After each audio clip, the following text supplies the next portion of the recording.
Cannabis Common Sense, the show that tells the truth about marijuana and the politics behind its prohibition.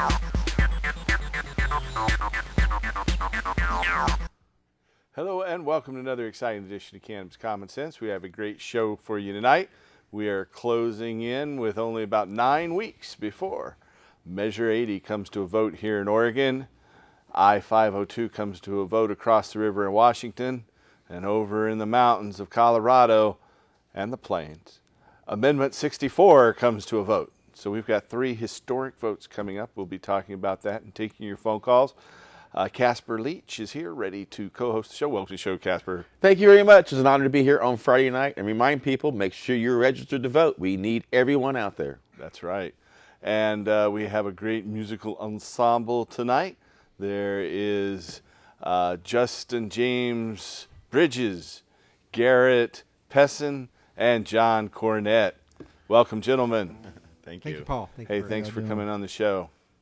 So we'll be taking your phone calls as well, so just stay tuned as we bring on our infamous Dancing Cannabis Leaves.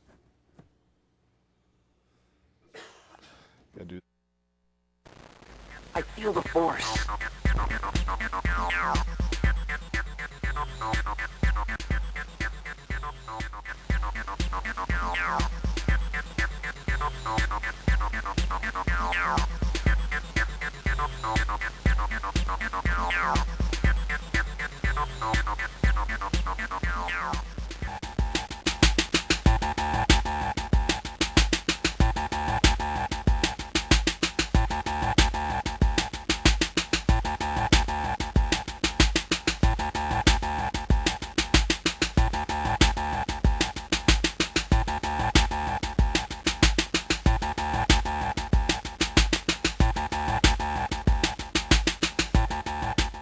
And here is John Cornett and Justin James Bridges on guitars and Garrett Pessin on harmonica. Welcome back, gentlemen. Thank you. Here we Gonna go, play guys. some music.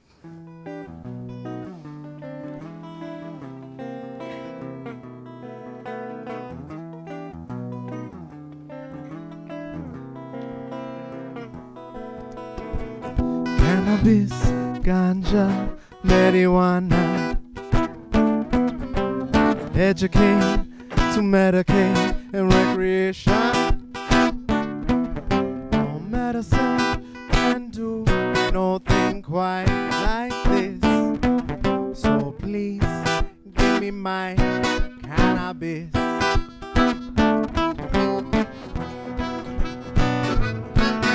See, I smoke the kind of weed that you see in your dreams. Straight out of CBD, and THC. Best not forget about THC. Yes, so these are the things that your body may need to help get rid of your pain and maybe cure your disease. So sit back with a sack of the finest trees and roll one up and give your body what you know it needs. Ganja, marijuana. Educate to medicate and recreation. Medicine can do nothing quite like this. So please give me my cannabis.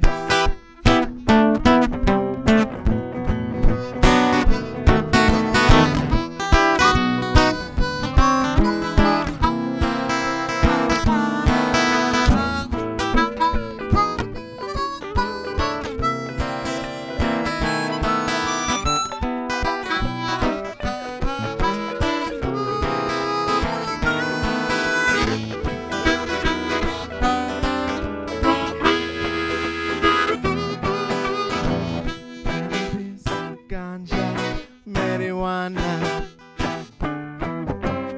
Educate to medicate and recreation. No medicine can do nothing quite like this. So please give me my cannabis.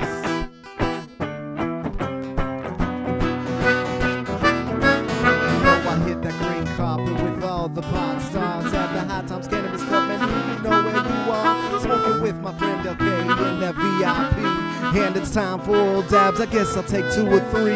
Yes, and then we'll smoke that J and pass along those mandibles. Have you seen these things, man? This place is so incredible. Just think about it. Weed as far as the eye can see. So come on and legalize it. Give the people what they need. Cannabis, ganja, marijuana. Educate to medicate and recreation. No medicine can do nothing quite like this. So please give me my cannabis. Cannabis, ganja, marijuana. Educate to medicate and recreation.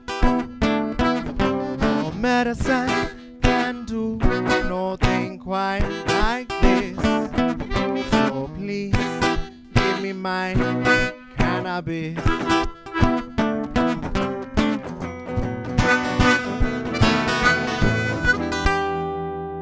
Right. Thank you very much, gentlemen. We'll be back here at the end of the show with some more music. We are taking your phone calls now at 503-288-4442. That's 503-288-4442. Welcome to the show again, Casper. Thank you very much. I tell you, it's been an exciting week. We got a lot of things accomplished, didn't you, on Measure 80. We're kicking it, and we're going to let people know that it really is, what? Time for hemp. Yep, that's right. We are moving forward with our campaign to end adult marijuana prohibition and cause the crumbling of the wall we call drug prohibition. You know, if we can pass these initiatives in all 3 states, Oregon, Washington, Colorado, it will be like the falling of the Berlin Wall or the toppling of Lenin's statue in Red Square.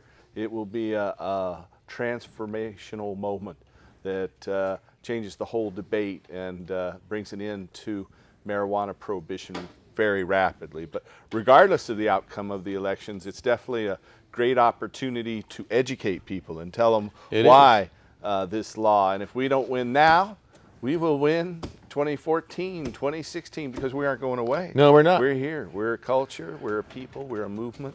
And we're here fighting for truth and justice, and that doesn't stop. And what rocks is that the people of Oregon have the ability to actually make history with this election, and they've done that in the past. So I know that they understand how significant that is when the human race looks back upon the books of history to see who did what correctly and who did not so correctly. And it is important that people realize that this plant is a miracle plant, and that's not really overstating it. It's a miracle plant when it comes to working with healing with the body. It's a miracle plant when it's working with the healing of the earth, and it can even heal our economy. Correct, Paul? That's true. We can create tens of thousands of jobs, thousands of new companies, several new industries, and provide new resources for existing industries like the pulp and paper industry and the building materials industry, and most importantly, the energy industry with hemp fuels, mainly from hemp biodiesel. Hemp's 3 times more productive than any other seed oil crop, at least, and perhaps more, because we can't do a lot of research on high THC hemp right now. But, you know, I have a feeling that those big fat indica seeds that you find in big fat indica buds are going to be a lot more productive than some of those little tiny sativa seeds you find in some of those little tiny low THC buds that they allow to cultivate in Europe and Canada. I call that dwarf hemp. Because it produces half as much fiber and at least 1/15, maybe 1/20th or more less fuel and oil and protein food. Awesome. Awesome. So high THC hemp is going to be much more productive. Some people worry that hemp's going to ruin the marijuana crop. Well, what they don't realize is that high THC hemp really isn't what it's about. I mean, the low THC hemp is just a distraction. It's not. It is. It's just something that's put out there to placate us and provide some fiber and very little protein. It's a lot more expensive than it will be when Yeah. we can. People don't realize that the bud that's being utilized for medicinal purposes now on the market, and that the bud that is being utilized for recreational purposes or social purposes, as you say, is really just 1/10 of the entire plant. Whereas the stalk and the seed produces all the fiber and all the fuel that we are discussing. And they're using the bud as a distraction, because once people realize that the stalk and the seed truly is what is the value of this plant, then we're going to start creating jobs at home that cannot be shipped overseas, and we're going to be competing on the open market against the petrochemical industry and all the things that are produced from fossil fuels, correct? Yeah, exactly. We can put Oregon on the cutting edge of exciting new economic development in the biofuel markets, in the fiber markets. You know, we've already got pulp mills and fiber mills and that are idle, looking for a new resource, but the forests are gone. You know, the U.S. Department of Agriculture, almost 100 years ago, in their Bulletin 404, said that a waste product from making canvas, rope, lace, and linen from hemp, that waste product, the inner woody core of the hemp plant or hemp herds, makes more than 4 times more paper than the most productive tree species. And that can also be used to make building materials. Mm-hmm. The outer bark is what's used to make canvas, rope, lace, and linen, the bast fiber. So there are 2 kinds of fiber in the hemp stalk. Speaking of hemp stalk, Yeah. next weekend we've got our big hemp stalk festival. Party. We'll have John Trudell down at the convergence of the Columbia and the Willamette River at Kelly Point Park, out at the west end of Marine Drive. You go to Delta Park in the Expo Center and you head west on Marine Drive for about 4 miles, and you'll come to Kelly Point Park, and that's where we will have the Portland Hemp Stalk Festival next Friday and Saturday, September 8th and 9th. So be there. It's a free festival, and we'll have lots of vendors and food booths, and I'm sure you'll have a lot of fun. So come on out to the Hemp Stalk Festival. John Cornett, Jan Sue will be there. We've got a lot of different people who will be playing there and speaking there. I know we've got Judge Jim Gray, an Orange County judge and former federal prosecutor, who is the vice presidential nominee for the Libertarian Party. We have Jill Stein, who is the presidential nominee for the Green Party and the Pacific Green Party. And we've got a person representing Peter McWilliams Page and lots more. So you want to come to the Portland Hemp Stalk Festival next weekend, September 8th and 9th, and you can find out more about it at hempstalk.org. That's HEMPSTALK.org. We have our phone call. Welcome to the show, caller. Hello, hi. I saw the article in the Oregonian this week about using marijuana, for medication. Yeah. And they had a comment in there from this director of this rehab center in Medford telling some lies. Rehab So I center wanted to bring that- directors tend to lie about marijuana. Yeah. That's my And- experience, is if you're in the drug treatment business, you lie about marijuana. Exactly. And, they were saying how it's very, very physically and emotionally addictive. Yeah. And the thing is, it's not any more addictive than any kind Less of addictive than caffeine. Yeah. The Or- most addictive substance out there is nicotine. You can get hooked to nicotine in very short order. Right. And so it's much less addictive than caffeine. Well, it's my and I've had my withdrawal symptoms from caffeine, I'll tell you. It's a bad headache. It's my understanding that marijuana is not physically addictive. Yeah, it's only it's not psychologically physically addictive. Right. I had been smoking, 15 years. I went in the military late at 28, and I'd been smoking at least 15 years at that point. And when you go in the Army, you got to go cold turkey overnight, no more smoking. And I didn't have physical withdrawals. I didn't get cranky and cantankerous. About 3 weeks later, I was having more vivid dreams and having better memory. But beyond that, no, there was no withdrawal physically, and that's why they use marijuana to help people get off of other physical And addictions.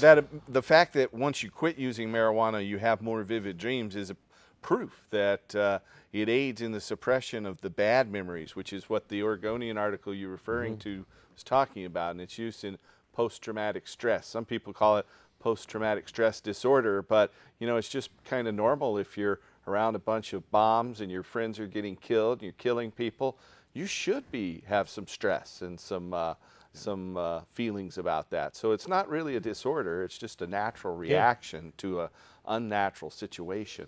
But the Israeli army, the Israeli Defense Force, uses cannabis for its soldiers with post-traumatic stress, and it's been used in for many different conditions. It's allowed in California, for instance, but here in Oregon, it's not in our list of conditions. Our initiative, Measure 80, will end that. Our initiative says a doctor can prescribe marijuana for anything that he thinks it might help with. So that will change the whole dynamic, and we won't have to play this game of trying to get conditions added. We won't have to play the game of going and paying the state $200, $250 for a medical marijuana permit, because any adult over the age of 21 will be able to grow their own and without a license fee or registration. It'll also free our initiative, Measure 80, vote for it on November 6th, will also free the seeds and starts of all varieties of cannabis for horticulture. So they'll be available to purchase in a nursery situation and won't be taxed nor regulated. Right, that's important too. Yeah, but it's not any more addictive than like people who like to go shopping or something like that. You know, that's a good analogy. Very good analogy. Psychologically addicted to something like that. You know, it's the same kind of thing. Yeah, or talk on their phone a lot. Yeah, I'm hooked on American Idol. Our American Idol for him. I live for that. I don't watch that stuff. Oh, you're missing nothing. I mean, I don't a lot. want to get hooked. Keep that stuff away from me. That's, you know, I mean, if somebody's trying to, I mean, you can't like prove that you're not addicted to something. It's like you can't prove a negative. Yeah. You know what I mean? Yeah. So they're trying to use that argument. It's like. It's a good point. It's a good point. No, it was you know, an article about the status quo. It got the news out there though, so it's heightened the debate just a little bit, and we get to see the fallacy in our opposition's arguments.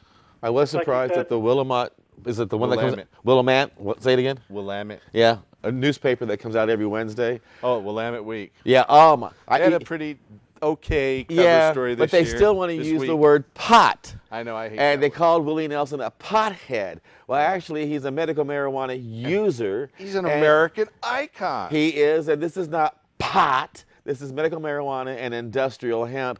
And anybody who is worth their salt as a journalist would stop using slang terms and show some intelligence in the type of bravado that they put forth in print. It was better than the last article that we've seen there. Yeah, I mean, you know. that's true. So we got the debate, and it continues. If I had the means, I mean, I'd like to file some kind of a lawsuit against, like, this director, you know, a doctor speaking, deliberately telling lies about this for marijuana prohibition's all based on lies. They don't have any real facts. They can only lie and obfuscate and try to scare us about things that we don't have to be scared about. Like, oh, what about the kids? Well, you know, ending marijuana prohibition will take marijuana sales out of the hands of the kids who control it today. You know, when I was a kid, I could buy it in high school and junior high school. So and during alcohol prohibition, the same thing happened. In fact, it was common for entire schools to be closed down because a good portion of the student body was drunk. Fortunately, the Stone students don't make the school close down.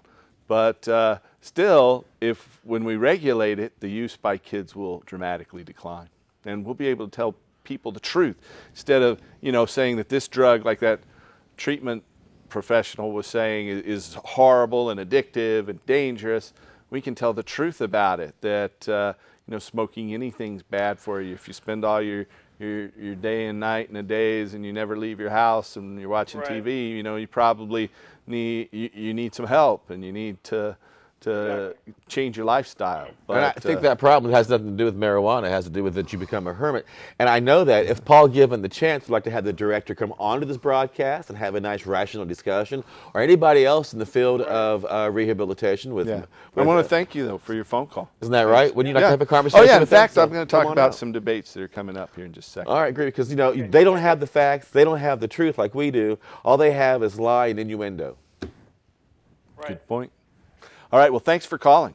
Okay, I appreciate it. Thank you. Have a good night. Bye. You know, we're working to get a yes vote on Measure 80 coming up on November 6th. It would end adult marijuana prohibition and allow adults to grow their own. It would also allow the cultivation of industrial hemp and the sale of seeds and starts of all varieties of cannabis, so that there won't be any big Monsanto company out there controlling the crop and the market. It mandates, in fact, that the licenses that will be issued to sell marijuana and the sales to adults will be regulated, that those licenses will be equitably distributed among all applicants. So no one big company like, we won't name names, a big company will take advantage of the market, and you'll be able to get a license to grow it, a license to process it, a license to sell it.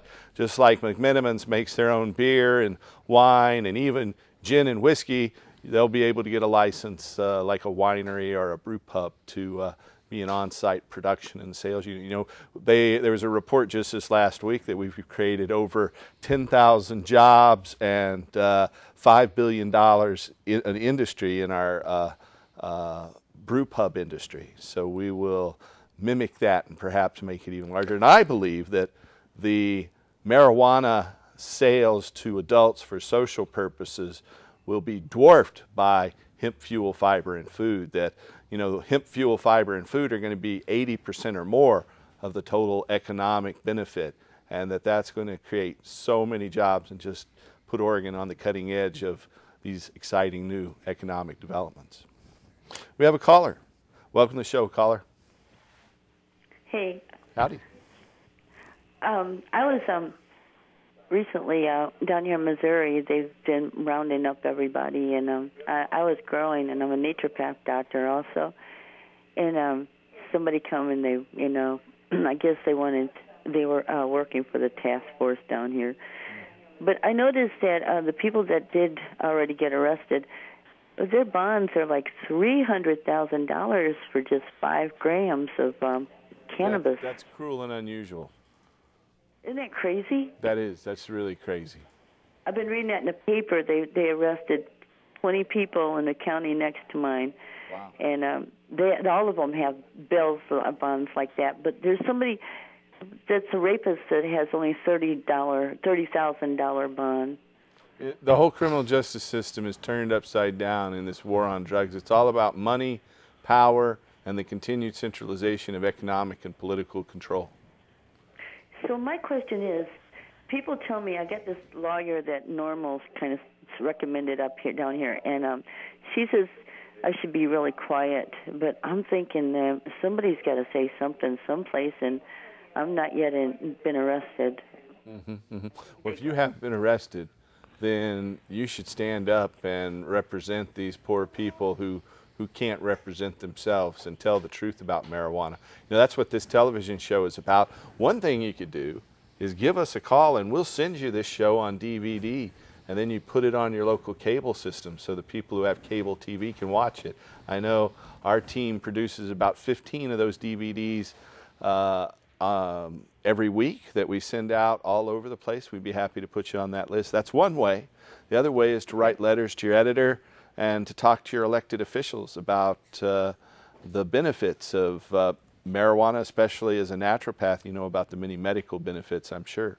And another way is to contact me through this broadcast and request to be a guest on Time for Hemp, and we can get your message out to my radio audience as well. So if you want to find out more how to get that out, just however you contact this broadcast through your network, do so and put it to the attention of Casper, and we'll get a hold of you.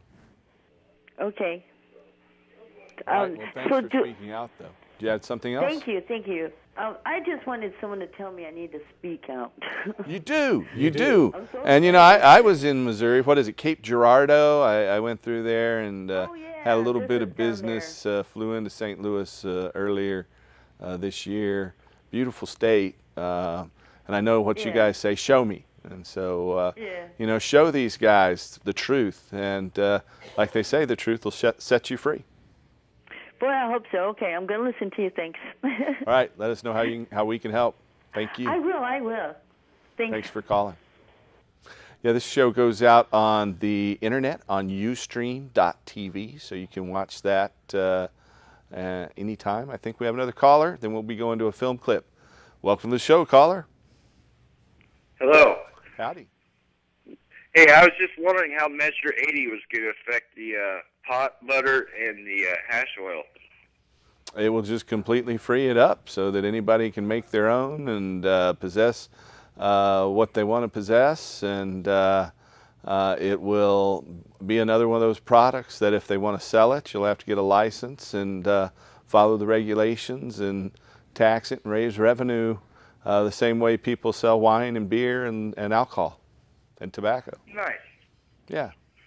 Thank No, I you so really much. think that is going to be the future. You know, the extracts, especially, you know, some people like the extracts without the terpenes so it doesn't smell, and the extracts with the terpenes, and then that's going to be used in vaporizers much more frequently. So I think that's going to be a big growing market. Are there any statistics that give indication as to how much the economy is booming now from the medical marijuana trade, and maybe how well Canada's economy is booming due to the industrial hemp trade up there?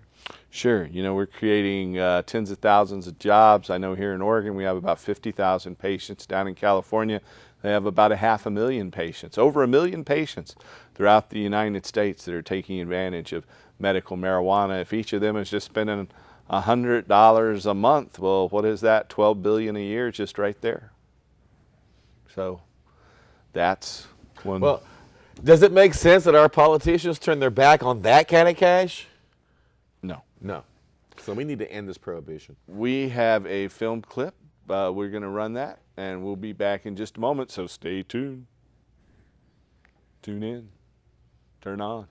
Take over. Yes, we cannabis! Yes, we cannabis! We knew that in order to pass Prop 19, we would have to mobilize the youth vote, so we organized a rally at the University of Berkeley. We were sure that this was the best place to begin because this is the place where the spirit of the student revolt had started. For the last 70+ years, over 1/3 of Americans have been stigmatized as criminals. We are part of this community. We will go out and vote. We have the support to pass this. But to be able to do that, we have to get all these young people out here. Every single one of us needs to get out there and vote. We are a generation that has not taken enough time to get politically involved in our communities, and as a result, we are being thrown under the wagon of prohibition. My husband is a Canadian, and the DEA went up to Canada, and they had my husband stolen from his home and brought down to the United States to serve a 5-year sentence for selling seeds. This place is a historical occasion. Do not waste your right to vote. This is our revolution. Yes, on 1/9. It's about time. Yes, on 1/9. It's about time. Won't you take a sip now, Sonny? Old enough to find this funny. Don't you worry about the money. This is a letter from one of our friends at I want you all to know how much I envy you.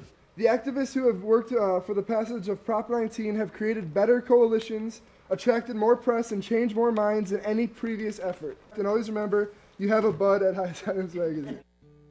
It could happen Tuesday, finally, the end of the 60s counterculture. All of us aging hippies and unrepentant cannabis connoisseurs will be forced to face the fact that we are them. If Prop 19 passes recreational use of marijuana, we must face the rock music and accept the fact that the counterculture is now the mainstream culture.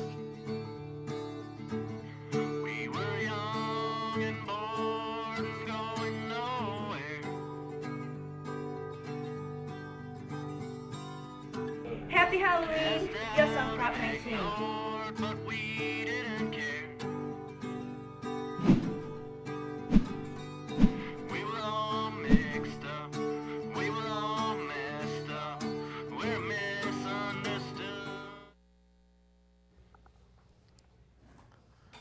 Okay, there. They were all messed up.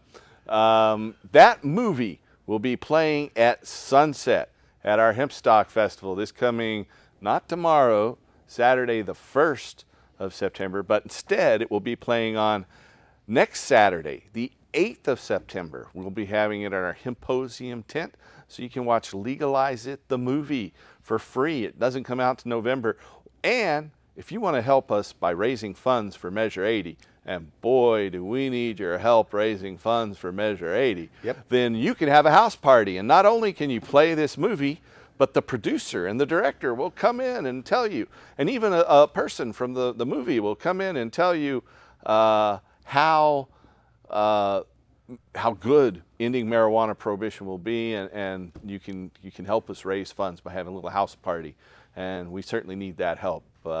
So give us a call at 503-235-4606. That's 503-235-4606 for more information.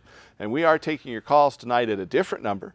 If you want to call us and ask a question, and we have one standing by here, you can call us at 503-288-4442. See, and you're awfully nice, because he just asked you politely to help raise funds and to come down and help. I'm looking you dead in the eye and saying, I know there's people out there with cash in your pockets, and you're busy spending it on herb, and you're busy spending it on movies, and you're busy spending it on candy, and what we need to do now is to change the course of mankind, and we need to get this message out, and we can't do it without your help. There's also a handful of people in this state who have fat paychecks, and to cut down a couple of grand for a donation you wouldn't even miss. It's the kind of money you spend on tips when you go on a holiday with your family. So, we need your help. Quit sitting back and thinking someday it's going to happen, someday I'll do something. Now is the time that you can do something. It's an act of love when you end prohibition. It's an act of love because you're not arresting people anymore. It's an act of love because you're giving farmers an industrial crop that can be used to help end the burden of their mortgages and their payments. So take an act of love, put it in motion, put some money into the coffers down here, and help end prohibition. We're tired of seeing the other side win, aren't you? And I just have to say a big thank you to those of you out there that have donated. I know at the end of the show last week, a very nice person in Vancouver, Washington, donated $500. I was stressing, and I did stress because we were back on payroll to some of our people. And we're still back on payroll to some of our people, and we don't have money to print lawn signs, bumper stickers, and T-shirts, and billboards, no less television advertising and radio advertising. So we need your help. And for those of you out there, and you know who you are, thank you very much. And we have a studio audience member who has a question. Welcome, studio audience member. I would like to put it out there that let's send the message to the judges and the courts that we want the rapists staying in jail for $300,000 and allow all the marijuana holders, smokers, users to not furnish their paychecks. Amen. Thank you. Thank you. Let our people go. Yep. Let our people grow. Yep. So we have a phone call. Welcome to the show, caller. Howdy. Hello. Hi. How are you tonight? Doing pretty good. I'm actually calling from the other side of the country from y'all. Well, welcome. What part of the world? The East Coast or the right coast? Yeah. Southern Ohio. Southern Ohio. All right. I've been there. Well, welcome. Do you have a question, comment, or insight? Well, a little bit of both. Okay. I can remember being back when I was 19. I wasn't exactly behaving the best, but I got pulled over. And due to a piece of roach paper stuck to some gum in my ashtray, and I had papers in my pocket, I went to jail for possession of paraphernalia, and now have that on my record forever.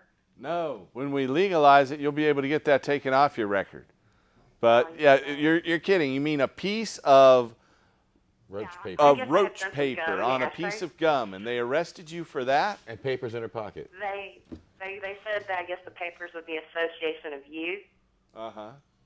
Well, those I dirty had dogs. marijuana on me. They just didn't find that. That is ridiculous. That is ridiculous. Yeah, that's Kentucky for you. Anyways, I do use. you're in I started Kentucky? using it at a very young age. Ohio. I live in Ohio. But that I'm happened from in Kentucky. Yeah. I see. Well, they're only across the Ohio River, right? Exactly. I was back in Kentucky as well for Gatewood Galbraith's funeral last January. He's one of my heroes, and he passed away there in Lexington. So he certainly was a big inspiration.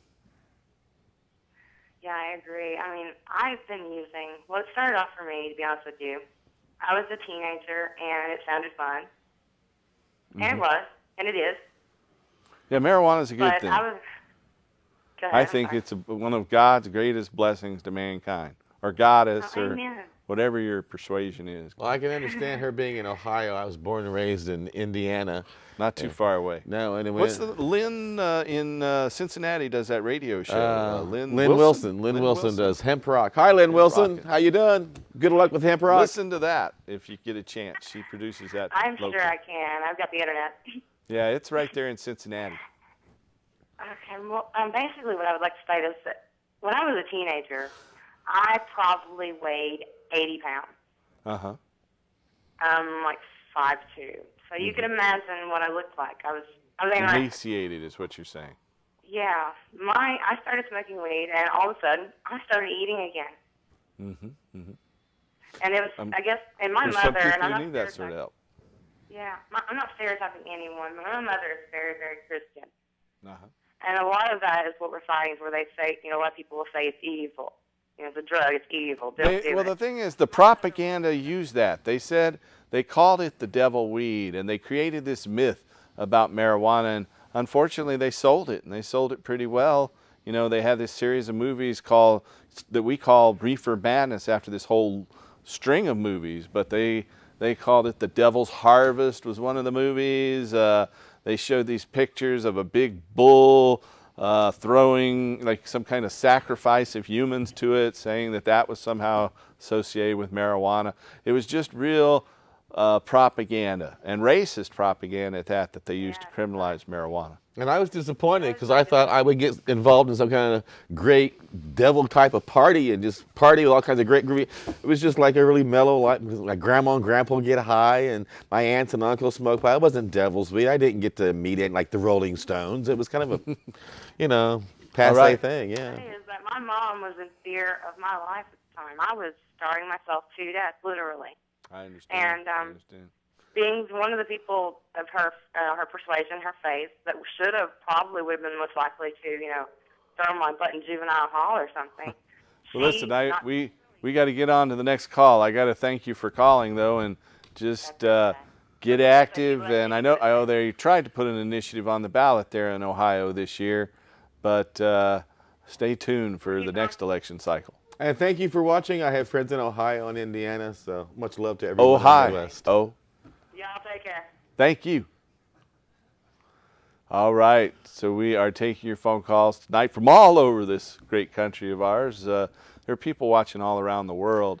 You can tune in every Friday night at 8 o'clock Pacific time, 11 o'clock East Coast time at Ustream.tv. If you're not here in Portland or you don't want to buy cable. And I was surprised the large audience that tunes in at Ustream.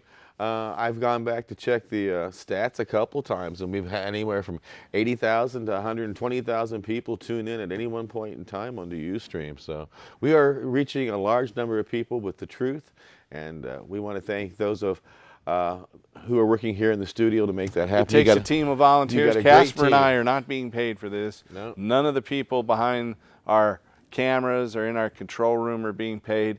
It's a volunteer effort. It is a labor of love. It is. And it's our honor to come here and talk about the plant that is the first agricultural crop. It's been cultivated over 12,000 years. Produces more fuel, fiber, food, and medicine than any other. We have another film clip. We're going to roll that. Be back in just a second. Stay tuned.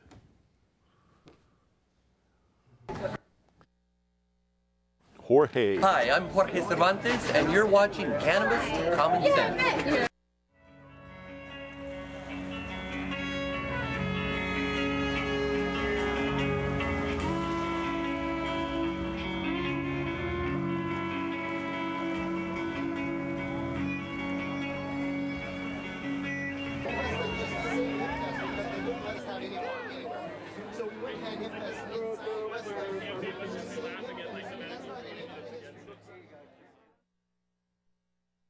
All right, Thank you, and hello, and happy Saturday from the Seattle Hemp Fest 2012. I'm hanging out here with Steve D'Angelo and Dr. Bob Melamede, and it rocks to have my friends hanging out here. And you guys have been pioneering an awful lot in the marijuana movement, whether you wanted to or not. I mean, you realized that your patients needed to have the medication were being deprived, and you, the IRS, was trying to shut down businesses with a stamp. So how do you guys keep going after all these years?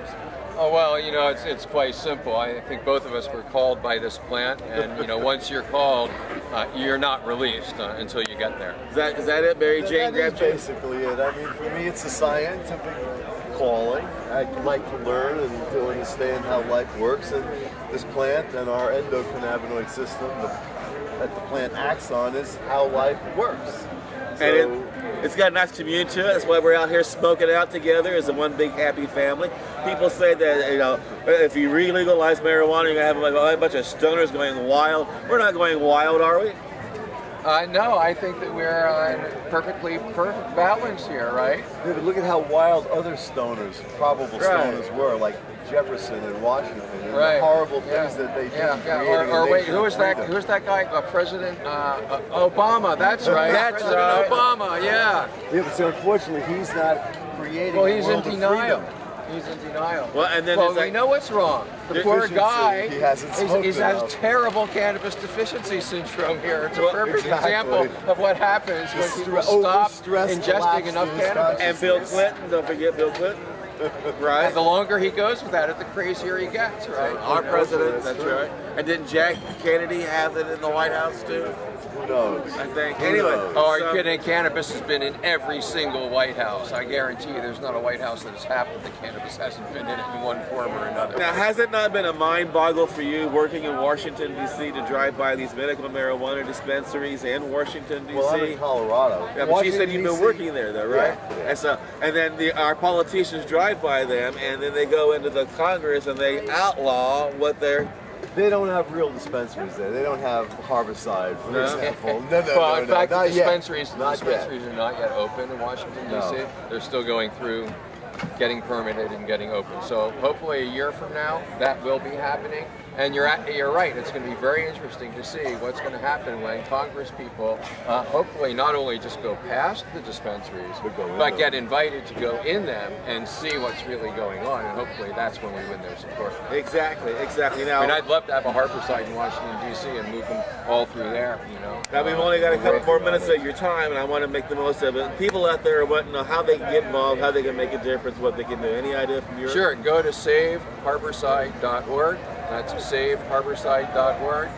There's complete instructions there on how to plug in. And if that doesn't give you enough activism, then go to safeaccessnow.org, Americans for Safe Access, and they'll put you to work after that. And Dr. Melamede, how can people get involved in the medical aspect? Well, I would say everybody's going to make sure they contact their congresspeople. That's the only way, both state and local, and let them know your opinions so that they also know that their future, their electability is dependent on them acting the right way. That's the scientifically sound, nationally healthy way. Yeah, exactly right. If you haven't seen the inside of your elected representative's office, then you're not serious about changing the law. It's absolutely true.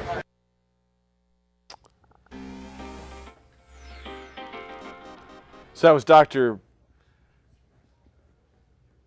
was Dr. Bob Melamede of Colorado State University in Colorado Springs. He's a professor of biology there. I know he has a class about medical marijuana. He talks about flips and blips. A blip, somebody like George Bush or Mitt Romney, they look backwards, and it's backwards looking individuals and people, where a flip is a forward looking individual and people, and blips are the ones who brought us marijuana prohibition, and flips are the ones who bring us all the beneficial changes that we see happening. And so that was a idea postulated by that guest from Dr. Bob Melamede of Colorado State University. The other fellow with the pigtails was part of a series on cable television about his Harborside clinics down in Oakland. They are the largest medical marijuana dispensary in the nation, and they've recently been attacked by the IRS, and they're trying to seize their property, and he's fighting back. So that's why he talks about the website saveharborside.org. So there's a little bit of background on those two folks. Good interview, Casper. Thank you. I had a lot of fun, too, at the Seattle Hemp Fest. Again, I want to thank everybody at THCF for providing for me the ability to be part of that, and for Paul for We're glad to be able to help. making it happen. THCF Medical Clinics is the presenting sponsor of the Seattle Hemp Fest. We're happy about that. And then next week, I want to remind the audience we have the Portland Hemp Stock Festival at Kelly Point Park. Right, I'll be there. I know you will. At the convergence of the Columbia and Willamette Rivers, the two largest rivers here in the western United States. And so come on down there. It'll be Saturday and Sunday, September 8th and 9th. Be there or be square.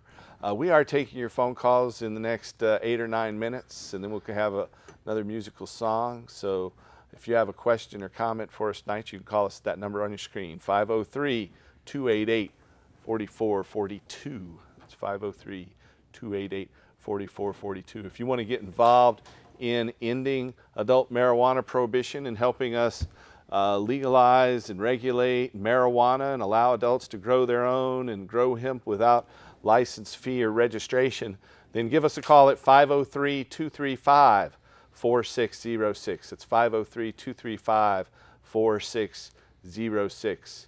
And you can help us. You know, we're right in the middle of the Measure 80 campaign. We have a new website we're rolling out. We've got a new design that'll be out in the next few days, so stay tuned for that. Our new URL is vote80.org, vote80.org. And so... and I've got a personal favor to ask the people of the audience. Go right ahead. I was wondering if maybe you could pick up the telephone each day between now and election, when we cast our votes here in Oregon, and call 10 people every day, just 10 people, like a couple in the morning, couple at lunch, couple in the evening, not to do a lot of time, call 10 people. Ask them to also call 10 other people before you hang up, and tell them the importance of ending this prohibition and making Measure 80 a reality, that we're going to be able to create these jobs and this great product, and we're going to end prohibition, but we need your help. And if everybody listening calls 10 people every day, and they ask those people to call 10 people when they hang up, we can get this message out through an underground movement that will really rock the vote. And it's really crucial that you register and vote. You know, if you haven't voted in the last 2 years, or if you have moved, then you need to re-register. You can actually go online and register to vote now. It's so easy. And so you need to register. It's the most important thing you can do. And you don't have to vote on everything. You don't have to vote on all those judgeships if you don't want to. You can vote on the things that matter, but most importantly to us in this show, of course, is vote yes on Measure 80. We need you to register. We need you to vote, especially you young people out there. Make sure you get that ballot. You mark yes on 80, and you get it mailed in. We have a very large 2-to-1 advantage in the people under the age of 30. And so we need to mobilize your constituency and get out there and vote. Hey, yeah, you can go right there to the Secretary of State's website, OregonVotes.org. It's OregonVotes.org, and you can register to vote there. OregonVotes.org. We have another phone call. Welcome to the show, caller.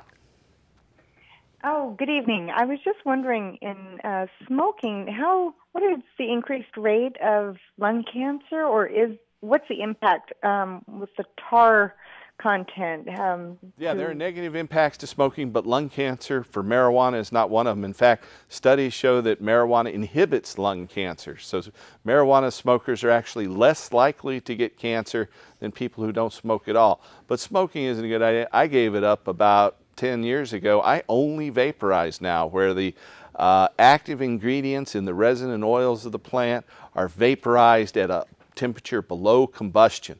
And so, in fact, smoking can cause pulmonary problems, chronic obstructive pulmonary disease, and emphysema, and destruction of cell wall linings. So we don't recommend smoking, even though if you're going to smoke something, probably marijuana is the best thing you can smoke.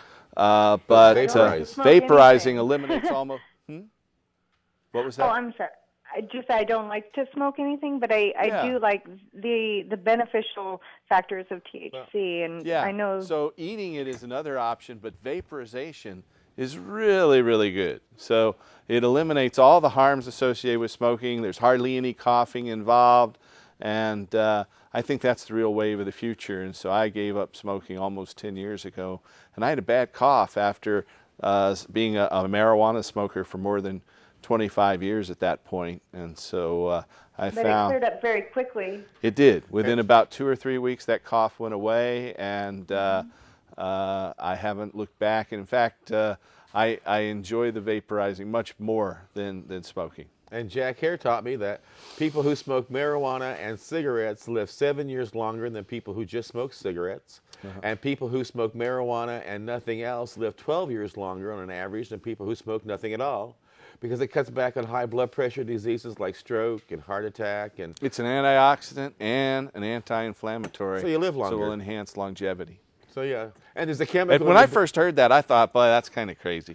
But then I found out, hey, it's true. It is, you know? It's true. And there's a chemical in your brain that remains dormant until THC is introduced, and your brain needs that chemical. So not only do you live better, but you live a more healthy life. So they have outlawed one of the most important things that our body needs. Yeah, marijuana prohibition is not about drugs. No. That is a smokescreen, pardon the pun. Marijuana prohibition is really about money, power, and the continued centralization of economic and political control. You know, they came up with this word marijuana when everybody knew what hemp was. They took it from a Mexican Revolutionary War song by the 1911 Mexican Revolution. You know what happened during that? They nationalized the oil industry. Well, the oil barons in Texas and Pennsylvania, and what I like to call the petrochemical, pharmaceutical, military, industrial, transnational, corporate, elite, fascist ruling class, gave us this myth. They said marijuana is a deadly new drug that causes us to go crazy and kill our family and friends. Wow. Well, you know, I've never seen that happen. And so it was a lie then, and it's a lie now, and the whole edifice of marijuana prohibition was based on these racist lies. And so we need to overturn that, and that's what we're trying to do. You know, my father did not fight in World War II. He was on a PT boat and fight against the fascists. And one of our past hosts and idols, Dr. Philip Levesque, crossed the Rhine under fire. He didn't fight the fascists in Germany, so we would have to pee in a cup for employment. So ending marijuana prohibition will destroy the whole edifice of this, and it'll reorient our economy as we're sending our farmers the money for hemp seed fuel and hemp biomass fuel instead of sending it to the Saudi Arabian sheiks and the Nigerian despots and the oil companies that pollute our economy and pollute our ecology and control our economy. It'll return financial and economic control to the people. The farmers will spend that money in our communities. It really is an issue of social and economic justice and an issue of freedom. So we need your support on Measure 80, and we want you to get involved. Go to our new website, vote80.org. It hasn't been redesigned yet, but it will soon, so stay tuned for that. And we want to remind you to come to the Portland Hempstock Festival next weekend on September 8th and 9th. We'll have 2 days of fun and festivities and speakers and lots of food and craft booths, and you'll have a good time, and we'll educate you, and we will register you to vote. That's the most important thing. If nothing else you take away from this show, register, vote. Register, vote. If you haven't voted in the past 2 years, or you've moved since you've registered and voted the last time, be sure you register to vote now. You know, we found in our signature gathering campaign that about 40% of our people had either moved or not voted recently. If you didn't think you had something to vote for before, you didn't know whether to choose between Tweedledee and Tweedledum, stay tuned. We've got a big important issue this election, and vote yes on Measure 80. Yep. We are just about out of time, sir. something you want to plug Time for Hemp, your Please radio show? I do remind people to go to AmericanFreedomRadio.com every Monday through Friday from 10 to 11 a.m. Pacific Standard, 1 to 2 p.m. Eastern Standard, and take Time for Hemp. The guest is what makes the show fantastic, and the joint host rock. Make sure your friends know. Also go to timeforhemp.com for updates, make donations, and if you go to iTunes and type Time for Hemp into the search engine, you'll find all 4 of our free podcasts that you can download and share with your friends. And that's the digit 4, not the word 4. And if you are a loved one, are looking for help to find a doctor who can help you get a medical marijuana permit, if you have chronic pain, spasms, multiple sclerosis, neurodegenerative diseases, gastrointestinal ailments, or any of those things, give our clinics a call. Call us at 503-235-4606. We have doctors who can help and would love to help you. So, and that's how we finance our political work as well, as our patients have helped us put this on the ballot. So I want to thank you, patients, because without you, Measure 80 would not be on the ballot this year. And it's people coming to our clinics that's allowed us to finance this. So I'd like to thank you and thank our viewers out there. We'll be back next week as we lead into our Hemp Stock Festival. And I wanted to tell you also we've got debates coming up at the Portland City Club. I'll be debating Clatsop County Prosecutor Josh Markey on September 21st. Contact Portland City Club to get tickets to that. The Salem City Club is coming up on the following Friday, September 28th. We're doing a Friday in October at the Eugene City Club. So we'll be debating them just like we do on this show. Get involved. Help us change the world. It all starts with you, and help us restore hemp. Ha! Thank you, gentlemen.